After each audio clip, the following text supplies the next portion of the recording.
The controversial Remain in Mexico policy has ended. It was first implemented during the Trump administration. It required migrants to wait in Mexico until their asylum court hearings in the U.S. Immigration advocates say it put migrants in danger, while others argue the program would deter fraudulent asylum claims. ABC 7's Brianna Bettis joins us live with how El Paso County has prepared for the lifting of the policy. Brianna. Stephanie, even though migrant encounters on the border have been increasing the last 4 months, El Paso County Judge Ricardo Samaniego says the end of this policy is not concerning local officials, but the end of another is. It hasn't been as effective as it was in the past, and I think we're seeing that with the numbers. Former El Paso Sector Border Patrol Chief Victor Manjarres says the Migrant Protection Protocols, or MPP, started to lose its effect after the Biden administration was forced to restart the program in early December 2021 with added humanitarian protections. He says this means the borderland should not see a spike in migrant encounters, as it's already been gradually increasing. But I think what we're seeing now is a direct result of a loosening of the MPP, and you're looking at the Title 42, the loosening of those things.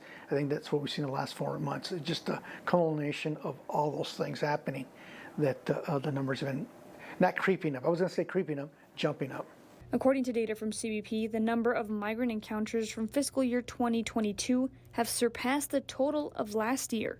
The latest data shows encounters are already up by 11,000 this year as of June. County Judge Ricardo Samaniego says they have been preparing for the end of this policy, and it is not concerning as of right now. We knew way ahead of time in our meetings with the immigration agencies that the program had depleted tremendously, and so we weren't very concerned about that based on their guidance. With available room in detention centers for the end of this policy, Samaniego says his biggest concern is the ending of another policy, Title 42.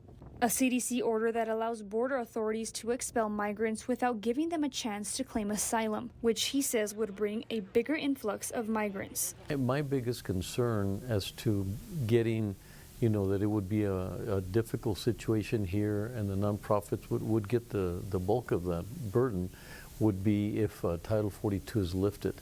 I'm hoping that if it's lifted, we're told, within 30 days or 15 days for us to organize. The U.S. Department of Homeland Security said individuals are no longer newly enrolled in MPP, and individuals currently in the program in Mexico will be disenrolled when they return for their next scheduled court date. Eric?